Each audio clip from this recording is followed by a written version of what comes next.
This is Charlie from Fightfast. We got self-defense moves. Let's get right into it. In the martial arts and in the Chinese arts, this is what they call a leopard's paw. Okay, essentially your fingers are bent over, and what you're striking with is this. Okay, we modify this slightly to where you're using the heel palm and a modified leopard's paw. Now, where you want to strike with this, I have to move you this way just a direction. Okay, if you take your fingers and you do this with them, okay, if you go to the eyes and your fingers are out straight, you have a really good chance if he ducks down, you're going to jam your fingers. You can take your fingers this way and just pound on them. You're not going to jam them because you've got some flex in there. Now it gives you another advantage. If he were to come in and grab me and I heel palm him, with this technique here, after I heel palm him up, I start going up the center of the face. And if you notice what happened, 80–90% of the time, you're going to go up into one of those nostrils. Okay? There is nothing that is going to make a man squeal like a piggy. And if you come up here and when you get and you feel it going to that nostril, all you do is push that thumb out and straighten it. Essentially, you're going to end up with your thumb about that deep up one of his nostrils.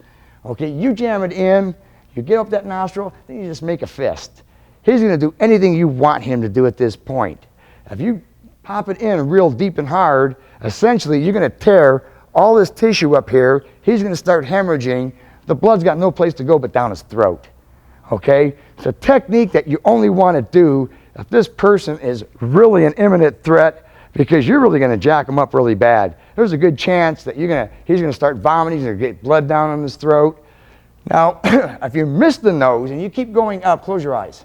Hey guys, I'm jumping in here real fast. I want to give you some free videos. Go check out the description. We got a link to our free Fight Enders video. It's totally free. In that video, you'll get trained by martial artists, Green Berets, Black Ops, a whole bunch of specialists in the military and martial artists. The video is totally free. The link's in the description.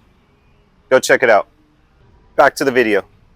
Okay, if you come up here, you find out what happens if you do it on your own face. When your fingers are like this, the brow, it stops it. And suddenly your hands stop and you're right over his eyes. All you have to do, and watch how I move him back, if I just open my fingers a little bit without pushing forward with my hand, you're leaning him back. You're inside of his eyes. Okay, now if you look at the left thumb, okay, this left thumbnail stays there forever. I generally do this technique with the left thumb. Why? Because if I go up here and I hit him in that nostril and I jam it up, I want to cause as much hemorrhaging, as much damage to the inside of that nasal cavity as I can. It's a vicious, it's a wicked technique. You are not going to win Mr. Congeniality if you do this. Matter of fact, it's a technique that I only do if I feel it's an imminent thing that I got to put this man down and out. It's going to take the fight out of him. Both of his eyes are going to water, and it's pretty ugly. Thanks for watching our video lessons here at TRS Direct. Hit the like button down below and consider subscribing to our channel here on YouTube. Hit the bell icon and we'll send you a notification when there's a new lesson available. Thanks again for watching.